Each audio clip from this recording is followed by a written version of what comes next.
Hello, everyone. Thank you for joining us. Today is March 15th. It is the March meeting for the Manufacturing Compliance Committee. See if I can get that out. Let's go ahead and just jump in. We have status agenda items, MCC to review the ethics doc for revision so we can get the final updated ethics doc put together, that we can get legal to review, that we can also send out to all of the manufacturers to sign a new updated version. There's also, we talked about this last month, the MCC was sending out a maker survey to kind of get a understanding of where manufacturers stood as far as how much product they had and their future goals for the rest of this year. That survey link is in there. I just need everybody to review it and make any edits or changes before we send it out to everybody. If that's all good to go, I can send that out this week, at the end of this week. As far as the discussion notes to jump into, we have the maker exit HIP. We need everybody to review and vote on that. If I know Adrian's worked on that, Sophie's worked on that. I think Jeremy may have read it if one of you want to talk about it. I think primarily Sophie's done a lot of the work for it. Am I on mute? I'm sorry. I have You're good. We can hear you. Yeah. Actually, the credit for what I think we're going to end up doing is going to go to Jeremy for writing out all the steps for how, for the solution that we talked to our foundation's general counsel and came up with a solution. So let me outline what the problem is for the community. Problem is makers leaving the network for either because they went bankrupt, because they decided to leave, because we asked them to leave, whatever. And they leave sometimes without any onboarding fees that are paid. So we have hotspot owners who have bought hotspots who are not able to onboard because there's no fee. And there's also not a very strong or clear mechanism for hotspot owners to pay an onboarding fee themselves. And we can talk about that because there is a way, but it's just not very clear. So we started to write a HIP about this, which is that the onboarding fees could be deducted from the hotspot owner's wallet. And we thought that could probably use the same mechanism by which data-only hotspots are onboarded. However, that isn't an immediate solution. We're in the middle of a Solana migration. There's a lot going on. And so we started to think about how can we help the community move forward much more immediately. So I've given everybody here access. Look in your email, and also you can click the link in our notes. The community also has access to this document as comment or edit. So our solution that we came up with our general counsel is that since the foundation is actually an existing maker with a maker key, the foundation could onboard these hotspots using our key. And there's a process here that I won't take credit for writing. Jeremy wrote this out in quite good detail, but I'll read it or read part of it. So the hotspot owner would submit some evidence that they actually own the stuck hotspot. We would set up a Google form for them to report. I think that we can commit to doing that by next week. Either I or Christina can make that form. We'll ask them for some information. Once the foundation has determined that that hotspot is indeed eligible for onboarding, we would give the owner what we called a burn memo.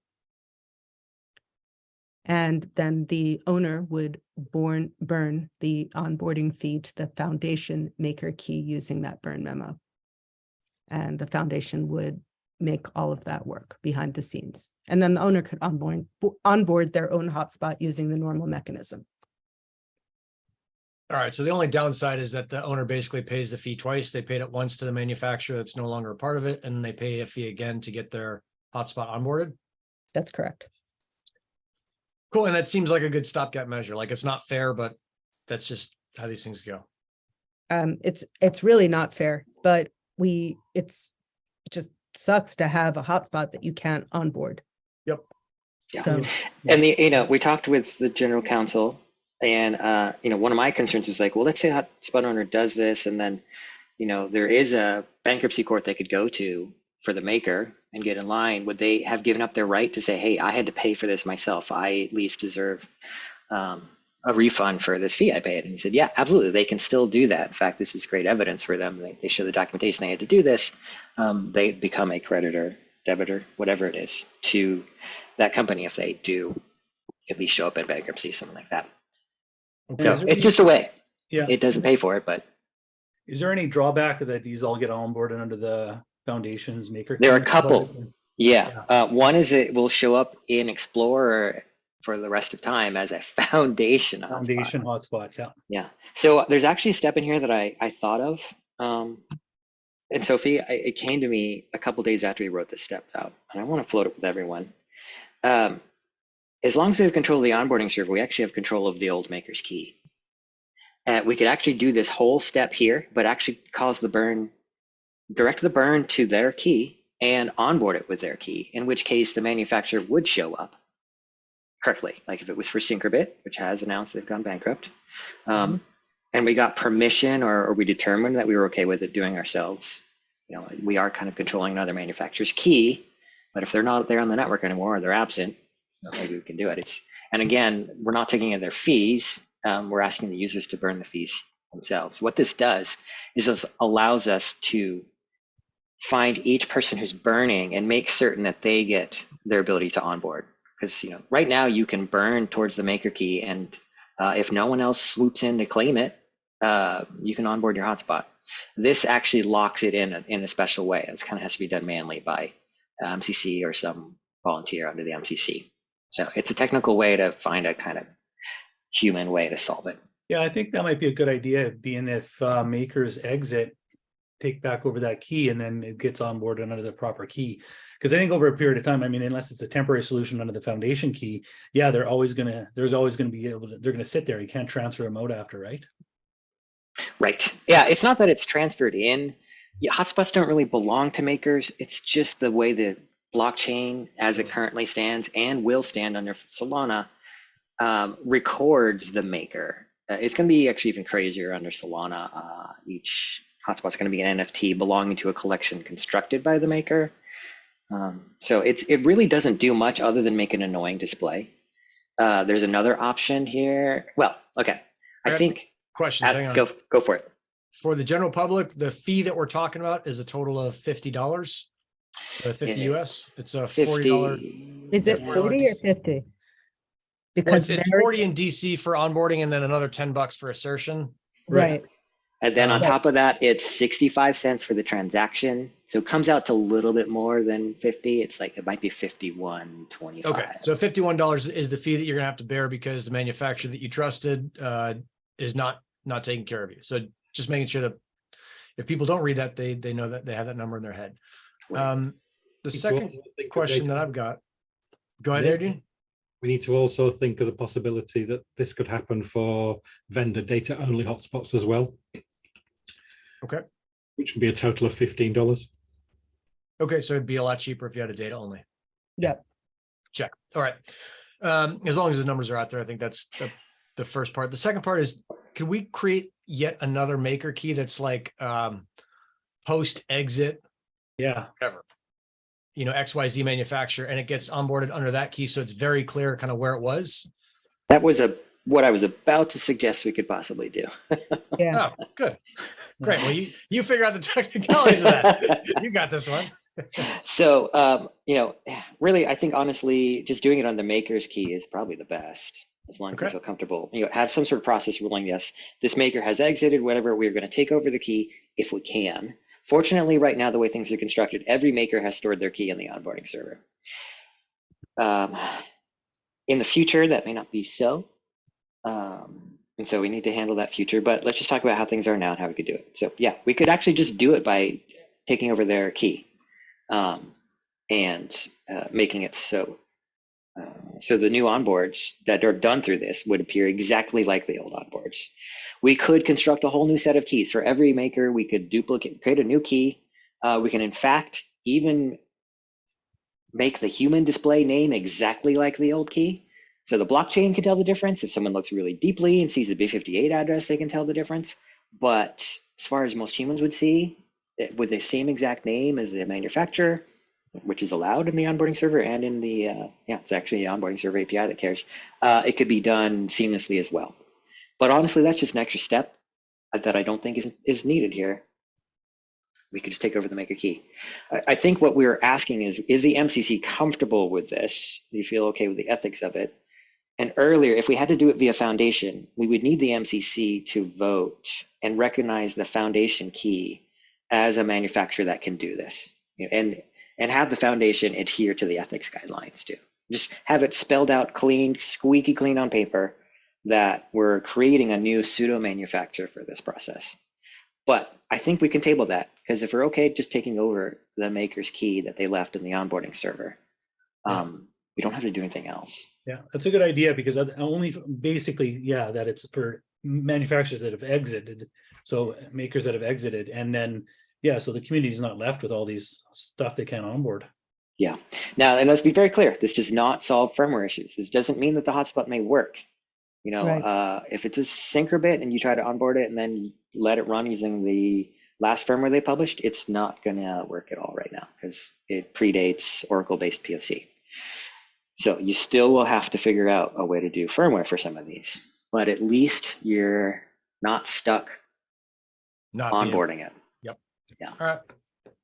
So I'm missing just one thing here. Are we going with using Foundation as the maker, or are we going to use Foundation 2? I'm not even calling it Foundation 2. I propose that we're okay doing it with the maker key itself in the Okay. server. Agreed, yes. All right. And that we should, Sophie, you and I should just meet with the council again and just say, is there any problem with that? Yep. So, but if the MCC approves that scheme, then we can go to the council and say, blah, blah. So we can leave it approved if we approve it today. I don't know if we have enough quorum here to do it. And then, you know, if it turns out we can't technically implement it, we'll just say, look, guys, we know you approved this, but we can't technically implement that. We need to go back and do it a different way. Then that's fine. But I don't think us approving something that can't be done is horrible. And so don't worry about it, whether it can be done or not. Let's do you approve the process. I also wonder if what happens if the maker's key has been turned off. Yeah, then we would have to go through the process of reinstating their maker key by voting to reinstate the maker key and telling the blockchain core devs, Mhm. we voted, please restore this key. But So that would, go ahead. Go ahead, Sophie. If a maker was removed for bad behavior, and then we needed to use that maker key to onboard hotspots, that could cause a problem. Absolutely. So I think, again, every time we do this, we have to vote to whether to allow it for a specific maker, because it's a process that has to be done for a specific maker. So we would vote and say, we recognize so-and-so's bankrupt. They were in good standing beforehand. We believe their records in the server are good. Therefore, we're willing to open this process. Conversely, if this happened to a maker, you know, not only did they were kicked out, and we say it was for very bad behavior and we don't trust the records they have in the server, we would say, sorry, we really can't tell which hotspots are real or not that they left in the server. And this is not a process open for that. The reason to not do like a maker exit key that's specific to the exit is that it's just an extra step, because it seems like It is an extra step. Yeah, it's 2 extra steps. The cleanest, and it's you that's doing it, and I'm sorry that I'm pushing it on you. No, but here it actually has an extra nit. Every key that we create has to be put into the blockchain. Someone's got to do the transaction. The blockchain core team has to update the staking vars. So that is one nit to creating a different key for post exit. If we reuse the existing key and it's still valid, then we don't have to ask the blockchain team to create a new key and do all this programming. And is there any, I guess the other thing that I'm concerned with is does reusing or reopening that maker key open up some kind of gaming vector? Yep, Right. that's We could- exactly what I was thinking. that we could keep closed by doing the extra 2 steps and saying like, hey, this is the XYZ exit key that is wholly owned by the foundation that they've never gotten a chance to see or touch or control. Yeah. So there are, so far, we know due to the security in the onboarding server, of course, it can always be hacked, but it is open source. Anybody's welcome to look at it. It uses, it's deployed on a service called Heroku, which has this thing called secret encryption. The keys aren't even in the database. They have to be kind of decrypted at runtime. So there are only 2 makers, actually, I believe, who have requested their key, and they're very good standing right now. They are FreedomFi and Rack. They told us, yeah, we've asked for a key. We gave it to them by decrypting it, handing it to them via a secure process. But they say they aren't using it. They had it on standby because it was, for a while, we made a directive to tell all manufacturers they need to host their own onboarding server. And that was like over a year ago. We've reversed the course just because we're going to Solana. It's going to have to be completely different now. So there's very little chance that those 2 makers are going to leak their key. But if they do, we can revoke the key and just add a new one and re-enable it. For the remainder, I'm fairly confident they don't have their maker. That maker key has not exited the server. We've never seen evidence of hotspots being onboarded outside of the onboarding server. So that's the thing we can check. We can go through every hotspot in the blockchain and we can check and see if the onboarding server signed that transaction. If so, then it's the absence of that. Like if there's no hotspot we can't account for that isn't also in the onboarding server, then you can kind of say, we don't think anyone else has the key. So the only records that have been in that onboarding server are from the manufacturer itself. There's no danger in enabling that key. Sorry, I keep tripping over myself. Any key which is still active on the blockchain is open for gaming. Straight up. There's nothing we're changing here. Okay. But leaving it open would be, it's a possibility if the manufacturer is ruled to be gaming and gave it out to someone. We found that out. We have evidence of that and we shut them down. We wouldn't want to reinstate that key. Yeah. But leaving the key open. Yeah, if you're cool with it, you definitely understand this better than I do. I just want to make sure that it wasn't something that we skipped by. No, and I appreciate the thoughts about it. Nothing occurred to me, but it doesn't mean that there is no security problem. Jerem said it's good. Take that to the Famous bank. last words. Let's talk about something that people may have seen. It's related to this and just giving more confidence in what's going on. A security researcher leaked something they found on Twitter. It was someone who was looking at Deeper, apparently. They broke into what they said was a Deeper mining cluster, and they pulled out a token and they posted it on there. And they tagged the foundation and Nova Labs and said, hey, do you guys recognize this? The answer is yes, that was the key that Deeper used to insert records into the onboarding server. But that key became useless once we revoked their key after the trial last year. So again, that wasn't their maker key, that's their API key for inserting records into this very server we're talking about. You can insert as many records as you like all day on there. If the staking key behind it is not active on the blockchain, there's nothing those records will do except sit in a spreadsheet on that server, essentially. So just giving you some background of what that was, if you saw that. Cool. I did see that. Thank you. All right, well, this seems reasonable to me. Should we vote on this? We got enough people? Just get this thing across the line so people can get their hotspots on there? Yeah, let's make it clear what we're voting. Let me just read the chat here. No worries. Okay. All right. So what we're proposing here is everybody seen the this form we're talking about? Seen the process, the doc? I shared it with everyone. Yep, and, I see it. you see All it? right. So again, we're talking about possibility number 3 with the tweak to use the maker's key itself. So this is the process we're voting on. And what are we really asking? Are we as the MCC okay with this process to allow the public to onboard hotspots they have from a legitimate manufacturer who has gone bankrupt? I'm okay for it. I'm okay. Thumbs up. Thumbs up. Yeah, I'm okay for it. And I think you said all of our voting members that we've got 4 or 5. I'm 1, 2, okay also. All okay. I'm not certain Cool. you're voting. All right, cool. Okay, yes. but if you are ripping. Cool. Well, that's 4, right? That's what we need. Yep. Cool.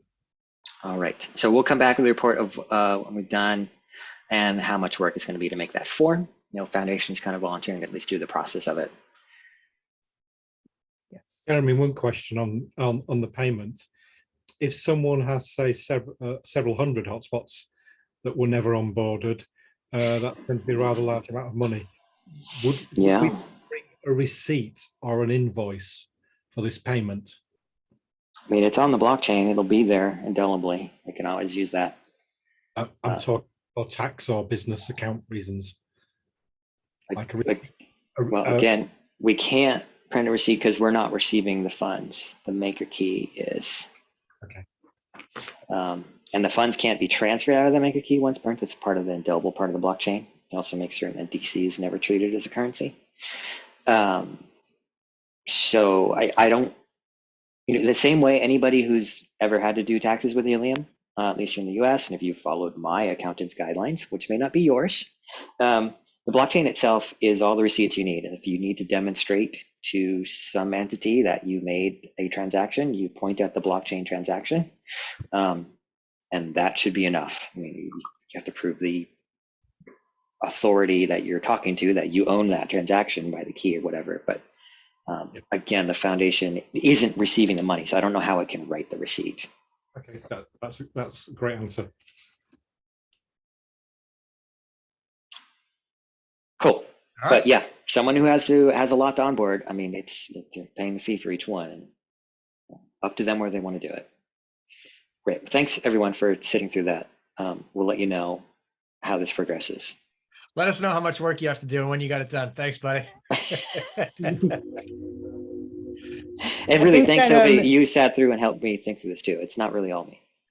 Yeah, and also I think that we discussed that this time all of the actual checking is going to fall on me. Sorry, Soph. But it'll be fun. It's what do you call that? A Heroku It's tedious. task. Tedious is always fun. Yeah, it's a heroic Command line. Yeah. Yeah. Cool. All right, what's next? The next thing on the agenda is just, this was discussed on Discord amongst the MCC, but just for a recap for the community, if someone wants to go over what was decided upon for Maker firmware subscriptions. Sure. Let's go over it. Make certain it's really clear. I think So, just a quick recap for just anybody who's watching this. okay. Well, I'll recap what we're talking about, and then maybe someone else can jump in with what we decided. Some makers have, well, there's an issue where firmware may not be updated properly by makers. Either they leave the network or they just don't pay attention to firmware upgrades. So some makers have come up with a process by which they either roll a subscription fee into the cost of the hotspot, or they charge a monthly subscription. That's what we're talking about here. I'm handing it off to somebody else. Let's see. Yeah, an example. We've seen some light hotspot applications that we've approved, and the maker appears to be saying, all right, you can buy this, and here is your yearly subscription fee for your firmware. Or monthly. Yep. Or monthly or whatever. It's basically hotspot's only guaranteed to work so long as you pay this firmware thing. And the issue was that this was the issue, is that one manufacturer is like, oh yeah, we didn't put that in initially, but now we need it. No. Right. Well, that was an issue, but this particular case, it's spelled out right there in the purchase terms. Okay. So is there? Go Yeah. ahead, Sophie. Oh, that I wanted to So say. I added this to the agenda, so I guess I can defend its presence. All right. This is Jameson. And the question is there a minimum viable amount of support time that a hotspot performs its advertised function in the sale of the hotspot? So would the MCC want to impose a requirement that if a manufacturer is going to advertise something as a Helium network hotspot, that it will perform that function for a period of time. Nope. Thing as long as it's clear, like that's their business. So That's what- how I what feel is- too. Yeah, no, that's interesting. So, what is being advertised and what's being sold then? If my ruling is, as long as the manufacturer sticks to the agreement they have with the end user when they bought the hotspot, it's fine. It needs to be spelled out. Whatever those terms are, they have to stick with that. It is not okay for them to sell a hotspot and then later come up with the terms. I agree with that. Yeah. But are we, we can't police all, well, we could try, but anyway, what, I if think it's that I can, advertised as a helium hotspot and it doesn't perform the helium hotspot role, is it a helium hotspot? No, and they can go to the manufacturer and say, I bought a helium hotspot. It's not performing as a helium hotspot. But buried in the terms and conditions, you have to go pay this other thing. If it's buried in the terms and conditions, I would say it's not clear, and Okay. therefore they're in violation. Has to be clear to the end user. That way we let the market solve what it is. But if they are being underhanded or not clear, that's an ethics doc violation and subject to being suspended. Is that more clear of a policy? I think it I mean, helps, is the yeah. policy clear? Is it, maybe if you don't even agree with it, but I think it helps. Yeah, I think it's just important to represent the customer in the mix. So So in the ethics doc, I think I'd call this, what is it, 5C1? It says they have to disclose any premium or fee-based features, including extending the product lifetime, da da da da. And section 5 says, or point 5 says, manufacturers must clearly communicate their complete product support plan on their website, including all that stuff. So I'm with you, Jameson. Like, you kind of want to protect customers, but it's also, we're not the protection agency for that. We're just saying, hey, you've got to do this. Good job. yep. Okay. I Sounds mean, like it's clarified. yeah, I mean, it's worth revisiting again and again. Like, what is our role? Are we quality arbiters? Should we play a role in saying, well, this is the minimum it should do? Kind of do that on the hardware side, right? Yeah. We have the audits we do say, well, the hardware is minimally functional to do its role. And if a manufacturer doesn't field a hardware design and we shut them out, why are we reducing ourselves also to say, well, we don't care about the customer support stuff when we do care about the hardware? So it's worth debating. It's not easy to come up with, but historically, I'll just say we've always understood, or at least felt, that we need to be able to represent the network the bare minimum and step out of the way and let the market and other things work. Like, we don't want to be in this situation of recommending a manufacturer. We just say No, yeah, I agree their with that. design meets the minimum. If you want to buy it, okay, but we don't we don't endorse manufacturers. We just say we will allow you to put things on the network. But if we are approving a hotspot from a hardware standpoint, would we not approve them from a software standpoint? Right, and we kind of do. Part of the hardware standpoint is to make certain that it can support the software. To my, and maybe I'm being too consumer protection oriented. It's a fair point. Then it's a squiggly line. I don't mean to say that I know exactly where I even lie on it, but I personally believe that if somebody goes to buy something that's advertised to do a certain thing, it should meet the minimum requirements for that application. And I do too. And Yeah. I don't think we have to be in Yeah, charge this of that, is right? system, right? Like, we're not.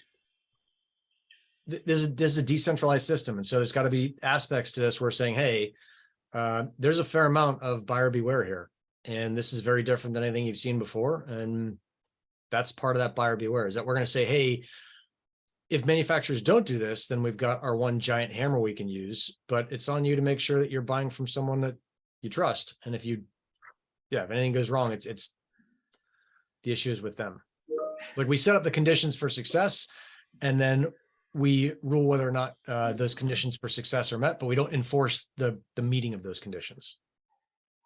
As a very direct thing, say, Jameson, I bought a hotspot from CalChip, one of the makers who made hotspots in a while, and it's not functioning, and it's within the year that's kind of implied warranty. You don't have to come to the MCC especially as someone who lives in California, I can talk to someone in Pennsylvania and say, hey, I bought this product from you. It's clearly advertised to work on the ham network, and it's not. That's where I go. And under our system, that's still where you would go. You go to the manufacturer. You don't come to the MCC, right? Yes, I agree with the caveat that if it didn't work from day one, I think it's very different than we have very nuanced our return and RMA processes, and they're time based. So there's certain period, no questions asked. If it's closed box, certain period, we have a DOA return, and then certain period, it has to be a manufacturer authorized as a defect. And on the manufacturer authorized as a defect, somebody has to determine what is fit for purpose and what is not. If you ship a car without keys, it doesn't perform the function of a car, and there's good established precedents there. If you ship a hotspot without firmware, I would argue it's something similar. But I mean, ultimately, this comes down to like someone going to a small claims court or a large claims court. If it's a lot of hotspots, and and they take the manufacturer to task, and a court has to decide or something like that. And that is the protection mechanism that every country, pretty much all of them that I know of, has in the world. And I'd rather rely on that system to represent the consumers, and they've always had these rights, rather than us get involved in any of that. So I feel there's still plenty of safeguards, but maybe we make an argument there. To bed and not. we can have more behind the scenes negotiate arguments, but to me, if you meet the minimum hardware requirements, there should be a minimum software requirement fit for purpose. There's a couple. That's my take, but I'm a non-voting member as well, so I'll pass the next agenda item. Only the chair can do that. No, yeah, it's fine. But I do want to. I really like going through these debates, and maybe we can table it for now. But it's an ongoing one we should have, because I don't have a gut feeling for what's the right answer. I have my old default, but I constantly want us to think about this.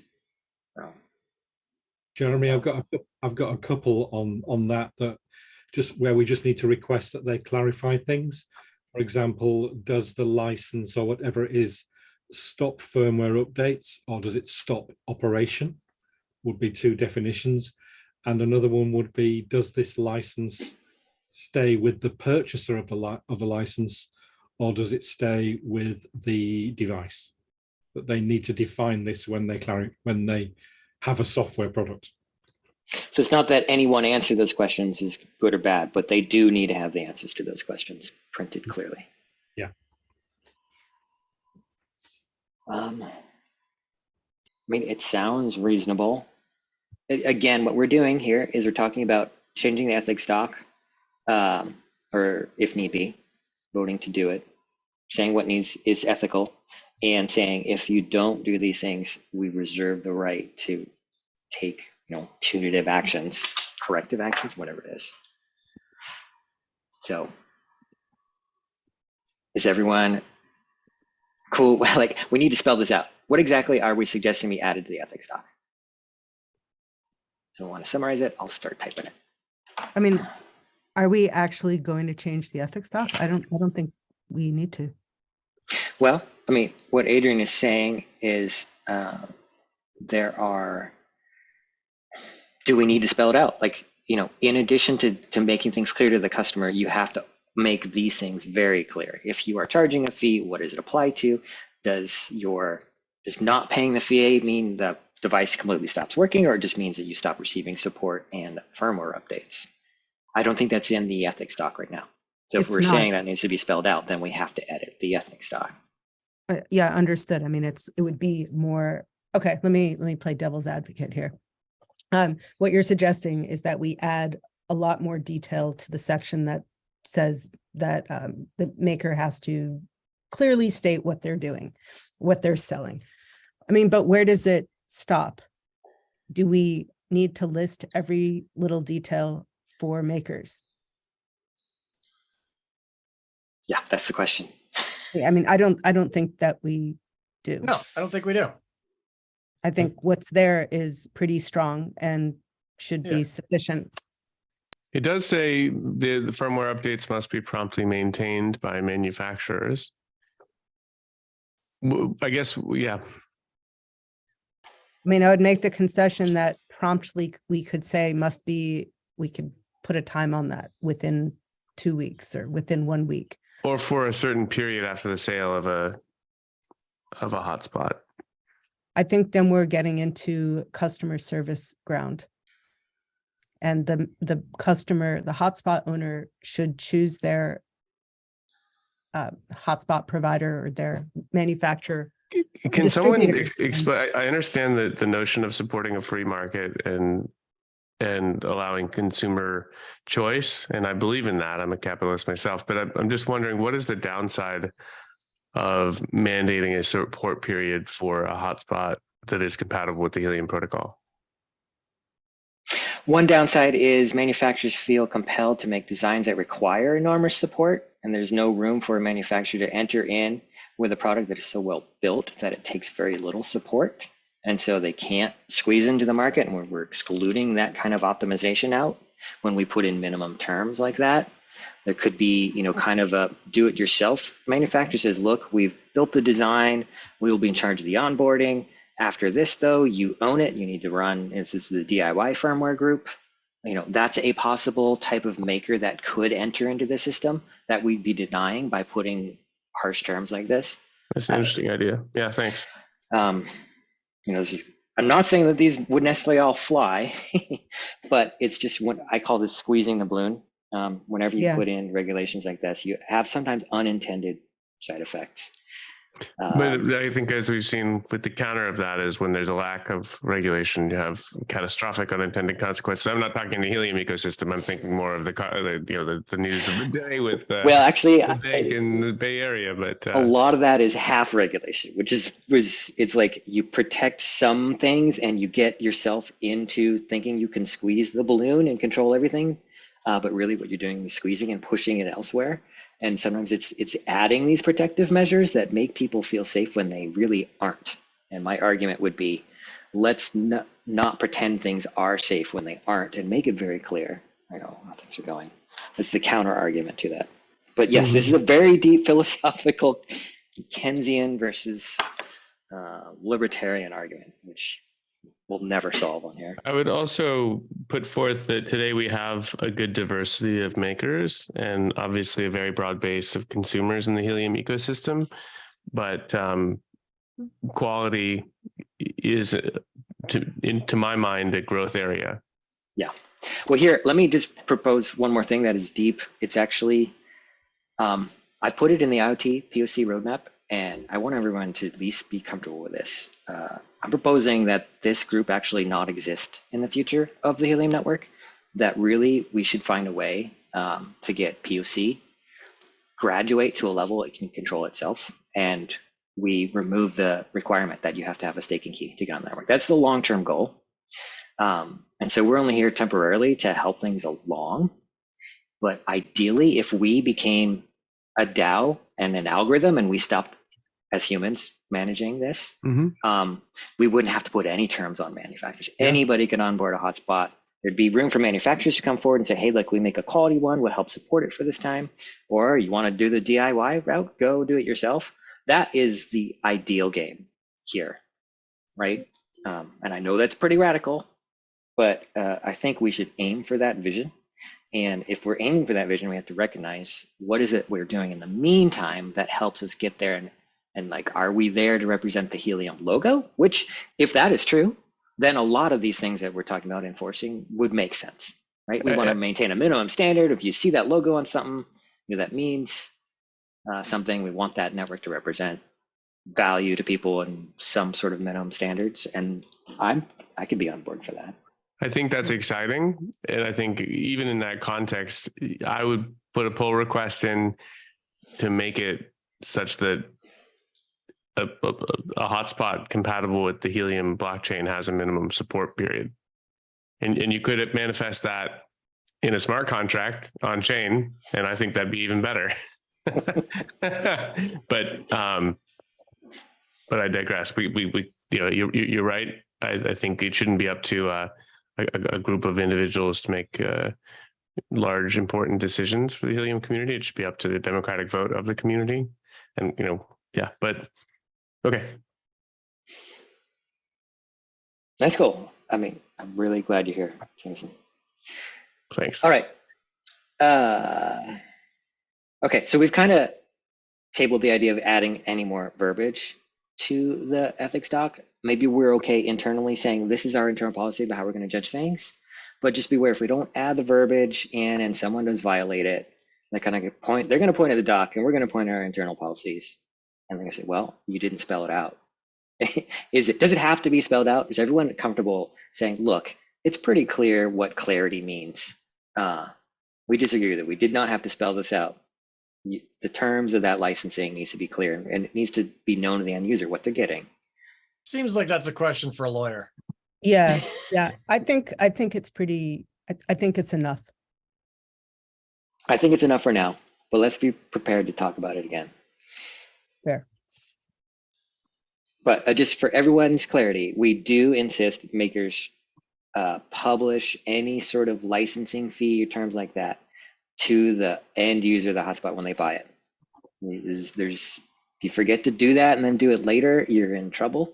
And we have to kind of rely on, well, you need to implicitly do something, or there's a slap on the wrist or something even more significant if we find makers retroactively enacting things that they didn't sell in the first place. So that's our position.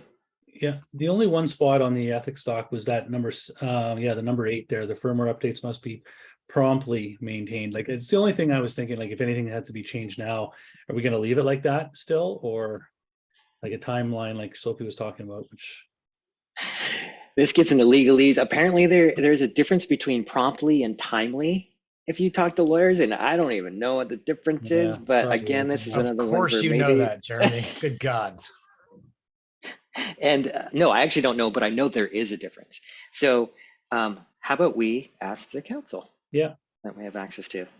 So we Yeah, put there's an I action move that we item. ask the council about this, and then we take We'll it to go the next from there. agenda item. All right. That's I think it good. definitely was a mistake to say it must be 2 weeks, because I don't know, we have no Yeah. idea of Nova. We just don't know what the future's gonna be like. Maybe.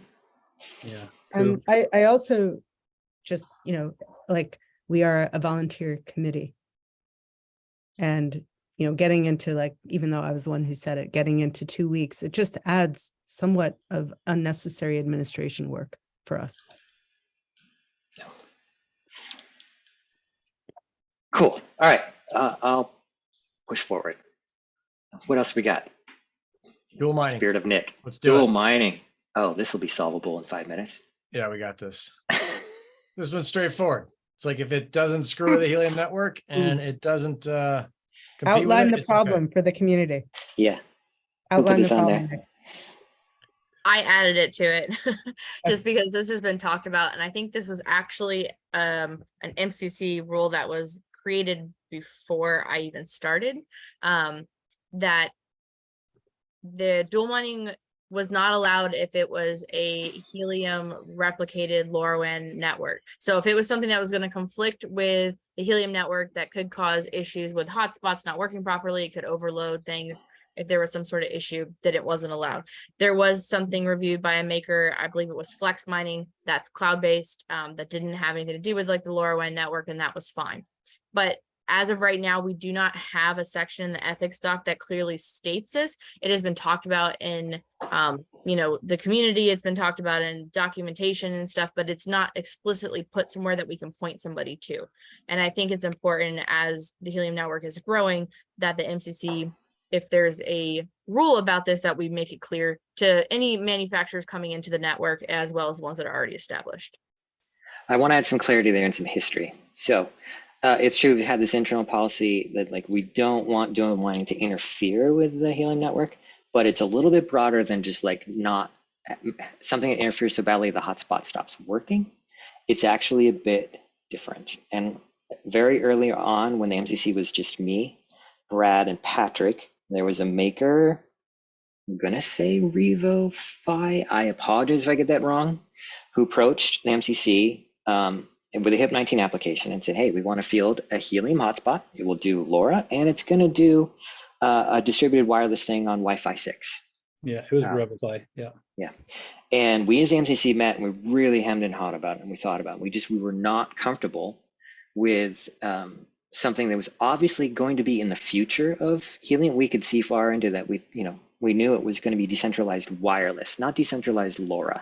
LoRa was just the beginning. Even back then, we all knew there were going to be things like mobile. There are going to be other possible DAOs or possible networks. We weren't comfortable with Revify's proposal because they were going to have a hotspot that essentially dual mined on one on the Helium and on the other side on a network that competes with the mandate of decentralized wireless. So we said, no, we're not comfortable with that. No, it'd be great if you had a proposal to make this Wi-Fi 6 part a Helium network thing too. That would be a completely different story. And I talked straight to the CEO and delivered the news in a call, and he said, you guys are ridiculous. There's no way you're going to take over other wireless protocols. And I understood his position. I said, well, that's part of our vision, and we're just not comfortable doing this. So that was the history there, and that was because it was potentially competing under different decentralized wireless protocols. So that was our stance then. It's up to the MCC now whether you want to continue that policy. What does it mean? It's not just simply technical difficulties of hosting too. To pretend the manufacturer can support both without hurting one or the other technically, like the LoRa function will work fine. Are you comfortable approving a manufacturer who might vampire attack into the Helium network, meaning they use the Helium logo, the Helium network connectivity as a way to bootstrap their own network, even if it's not LoRa, or even if it is LoRa? How do we feel? What do we represent the network in that way? Is our job, and what is that job? And it's a deep question. For things Jameson's that got his hand up, playing by the rules. I like right. I think that's an excellent summary. To my mind, yeah, that would be okay if an entrepreneur wanted to help build a new network and the Helium network simultaneously. To me, the network they're building has to do something distinct enough from the Helium network and from all current and future iterations of the Helium network, because the community globally is best served by having one network. In the telecom space, from working at Orange and other carriers, the fragmentation and the roaming and interoperability is a really big issue. And what draws me to the Helium project in part is this notion of having kind of one network to rule them all for wireless devices. So, but if it's off that roadmap, to me, that's a feature of the product that a consumer could choose to buy. It does Helium and it does something else. Maybe it does a proof of work algorithm. Maybe it does a VPN algorithm. But that's my personal position on that. And that's my position as well. Like, if it's clearly not in conflict, it's an easy case. Like, yeah, why should we dictate really what happens on that hotspot? What I am concerned about is, what if there is a conflict or a potential future conflict? How do we rule? And should we be in charge of that? Like saying, let's say someone comes up with a design that is going to dual mine LoRa and some other Helium competitor. What would the MCC say about that approval? I mean, we have a real world. I see Jameson with your hand up. Am I cutting the line, Jameson, or did you already talk? It's down. Okay. Sorry. We actually have a real world application going on right now that we probably should be talking about. Yeah. I mean, I'm starting this conversation so we can think more objectively before diving into possibilities. Yep, so we're that makes clear about sense. what our objective is without thinking into one sample. But if we need to think about a sample, then so be it. Okay. No. I just don't want to bias people. Right. I like your approach, Jeremy. So I guess I'm thinking this through. Like, let's say there's a competitor that comes up and they say, we're going to be the next Helium, but we're going to do it better. And they start putting out a ton of gateways and they dual mine. if those gateways are going into new places that Helium doesn't currently cover, that's good for Helium. If it goes into places that Helium covers already, doesn't seem like it's that big of a deal. I personally think that's stupid, but it's also like, if you want to do a business where you're just copying another competitor and it might help us, there's a potential net positive, then why would we rule against that? Because there's the potential net negative that that device, all the owners of those devices, they'll buy the device because it does Helium as a hedging thing. But then once that other competitor has enough critical mass, of these hotspots, they'll take network share away from Helium. It's called a vampire attack. It's essentially what it is. It's happened in at least in other crypto projects. I think if you look at the story of Sushi Swap, it was a very similar thing where they, I believe that is the story behind it. That's the competitor, and then the network that suffered under it, I can't remember their name. Okay. Yeah, like So- you're saying, Jeremy, like, yeah, they use the Helium brand and logo and they get things rolling. And then, of course, then they do whatever and drop that off of those hotspots or whatever and focus on their own network. In a sense that Helium has funded a new network to come about is sort of the danger.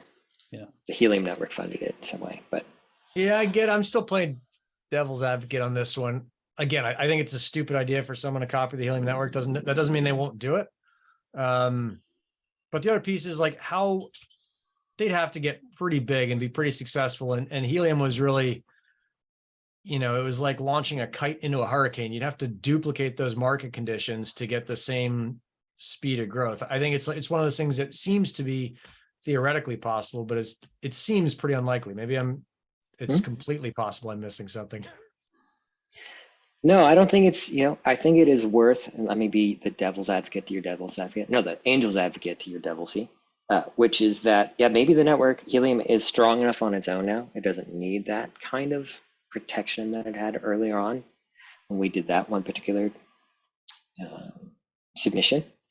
So maybe that's what it is. Maybe it's too big now to be vampire attacked like this. But I want to put at least in everyone else's minds the dangers of it.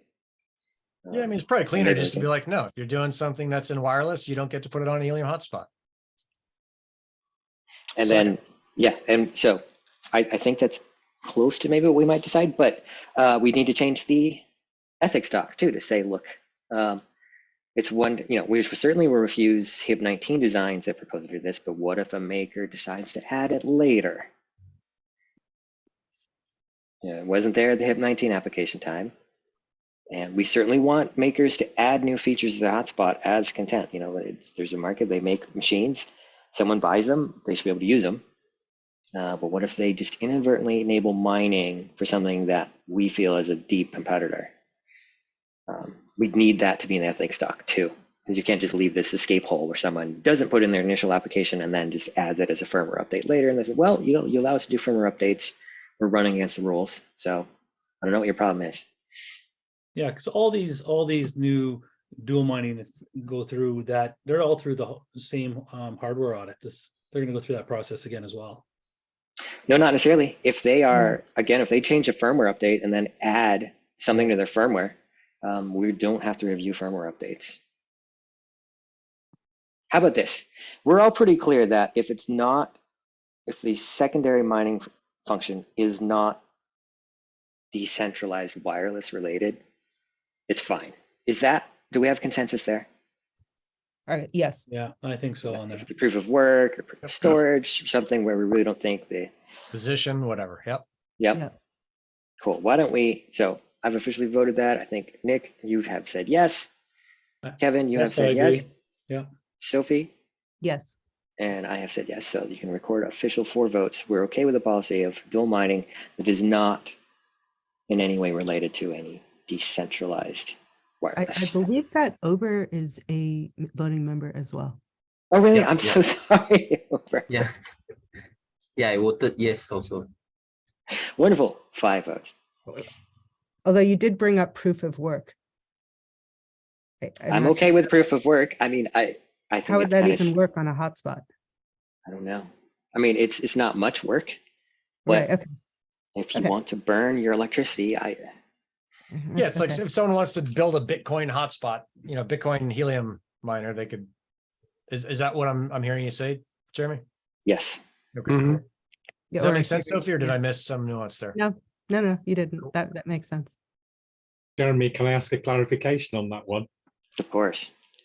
You're speaking of dual mining. What if a vendor decided to offer firmware that mined on the Helium LoRaWAN network, but could also do a private LoRaWAN network as well? Well, then we're talking about clearly a secondary function which does some sort of decentralized wireless. We didn't say has to be the Helium model. We just said anything dealing with a decentralized wireless network, be it paid or free. Okay, yeah, it's Yeah. just that scenario was not mining, but it was still offering a decentralized wireless network. Yeah.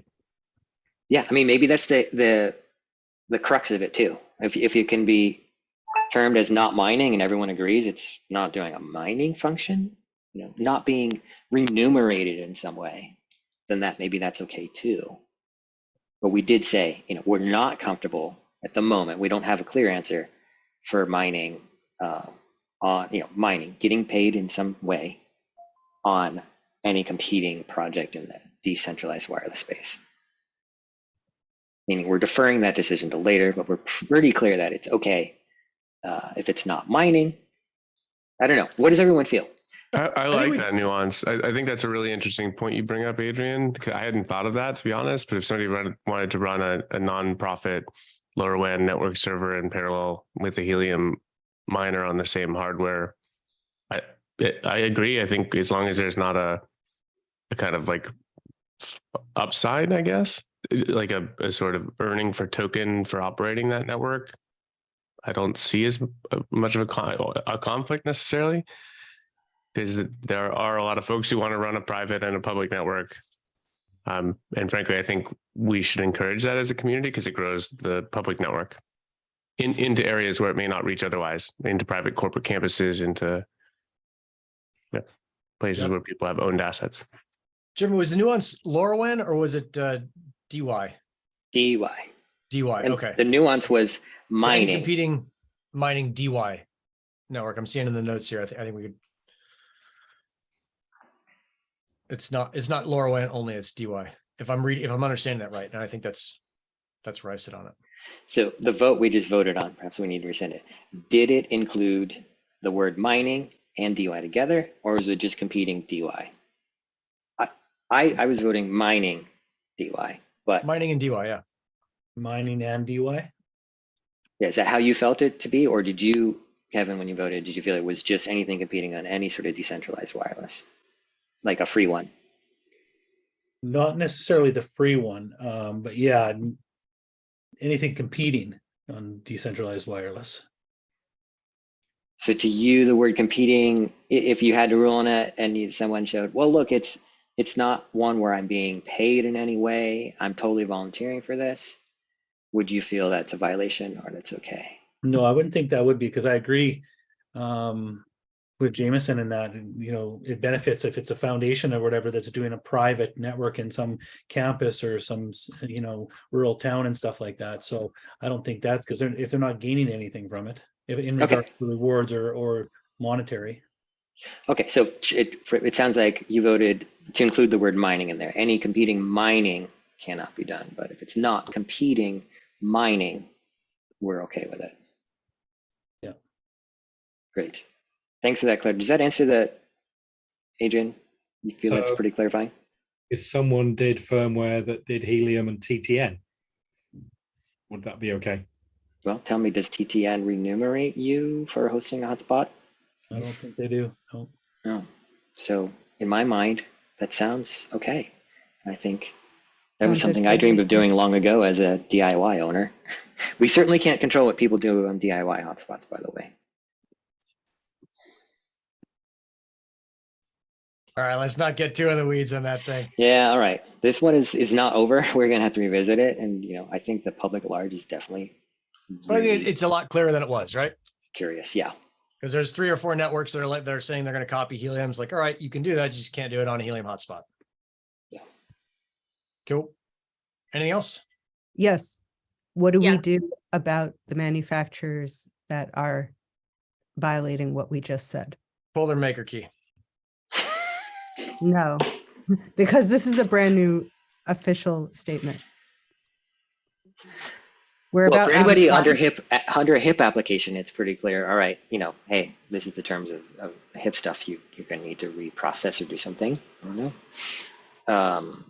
If it's someone who starts doing this, yeah, how does everyone feel? Like, what do you do? Someone, let's just say, I'm going to pick FreedomFi. Not that they're likely to do this, but let's say they decided they're going to push out a firmware update that enables some Wi-Fi mining. Those things have Wi-Fi on them. See?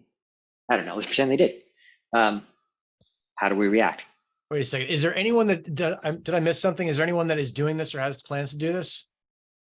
I believe Nebra Yeah, has talked about adding things IX. Okay, so they've just talked about it, but they haven't made any. Actually, It's no, not I like think there's I've something in the market that we have to backpedal on. well, not that this is official research, but I looked at the firmware because I was curious if they had a feature in there that someone was crashing and someone posted some logs and it was called the multiplexer. The multiplexer is something I believe they fielded in their firmware that allows their LoRa chip to be used both by things IX and Helium. And I believe that's fielded. We could ask them directly if that's really going on. And let's Yeah, say the answer was yes. I think we should ask them. Yeah. Yeah, let's ask them and see if that's the intent. And then for everyone else, it's a moot point because it's like, hey, it's not like anything's in development that we're squashing right now, as far as we know. And then so we'll table the question if the answer is yes. Then we are going to have to come back and say, all right, well, they were acting within the rules as we published them, but now they aren't. What's the sunset procedure, et cetera? Cool. Just be prepared for that, everyone. That is a difficult conversation, but it is worth thinking about. It's not a difficult conversation. Release the hounds. Come on. Clean up this town. What people don't know is the mess that follows behind Nick of all Yeah. the things people have to clean up for his Yeah. perfectly sane and rational decisions. Yeah. All the way through that. I Very good. like the debate. All right. What else we got? I think that was it. There's actually one last thing, and I'll make it super fast because I know we have less than a minute. This is something that I just wanted to bring up to everybody's attention with the migration to Solana and this kind of stuff. This I don't think has been like very clearly outlined, but there have been times and situations where manufacturers have just kind of gone MIA from email communications. People don't hear from them. And there's currently no timeline as to when we just automatically shut that key off temporarily until we hear from them. And I'm just wondering if the MCC should kind of weigh in should there be a time frame? What about with the migration to Solana? The makers are required to make some changes to their maker app. If that doesn't happen post migration, I believe, and correct me if I'm wrong, but I believe that hotspots are not going to be able to be onboarded the same way since it's going to be on the Solana L1. So just kind of putting that on everybody's field if we need to put a set like timeline. Like if I don't hear from a maker after we've sent out like an MCC update or we haven't heard from them in 60 days, do we automatically pause their key until they hear back from them? Yeah, I'd say 30 days. That seems excessive at that. Yeah, I think the timeline has to be put on. Yeah, I agree with timeline. There's no question about that. Especially because if a maker is just like silent, I don't want them adding records to the onboarding database and onboarding hotspots when it's possible that we have no idea what they have done with their access. I got a boogie soon. I'm curious, Jameson, is that like what seems reasonable? For how long a manufacturer goes silent to a Yeah. customer? How long can you go radio dark before you get chopped Not to a customer, to the MCC. to the MCC?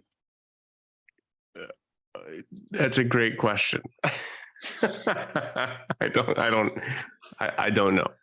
There would have to be written notices and informing with delivery confirmation, informing them that of the pending timeline. I mean, 30 days would be fast, in my opinion. You're talking about shutting down a business for not picking up the telephone, which I think for 30 days, that seems maybe I don't run enough big businesses. So email, there's newsletters. I mean, makers are, if they're really involved, which they have to be in order to stay on top of things. I mean, they're asking questions. We have this Maker Discord channel for them to at least talk in if they do not like email, but email has been kind of the official notice thing that they have agreed to when they think, sign up on their team. I think a good example of this, because obviously there's lots of just situations that this could happen in, but a maker has run out of DC credits. They can no longer onboard hotspots. Adrian and Keenan and myself and Sophie have sent them emails that said, just as a courtesy, like, hey, you're out of onboarding credits, you need to update. If they're out of onboarding credits, goes by for 2 months and they don't answer any of these emails, and we're getting reports from community members that they can't get a hold of anybody, that's I guess the specifics that I'm kind of talking about for like required action from them, and we have not heard from them. That Is seems there very a way- valid. Yeah, so I guess, and this can be kind of taken offline if we need to kind of discuss this more and deliberate, but that's kind of the, I guess, best example of what I'm talking about. Yeah, so let's clarify. It does say in this proposal, I'm reading the notes, for time sensitive issues, what is the response time required for time sensitive issues? It's not like they have to send a ping every 30 days, but if we do send them a time sensitive issue, like they were out of DC credits, we haven't heard any, you have not answered some questions we proposed to you last month, those things, when do we say, hey, you need to answer or we're going to take some action? I think 60 days is generous, and 30 days. okay, then yeah, 30 days would be fine. I do think we should have a process of submitted notices so that they're in violation at the 30-day mark, at the 21-day mark, at the 14-day mark, and then 100%, obviously yeah. at the 48-hour mark of the coming decision, automated decision. But You sound just like general counsel, which has proposed that. So I think we were on board doing that. Our program manager is going to handle that. Yeah. Love it. Hey, I got to drop, guys. Thanks, Nick. All right, This time. Thanks. Bye, y'all. thanks everyone, have a good day. See ya. Bye. You guys.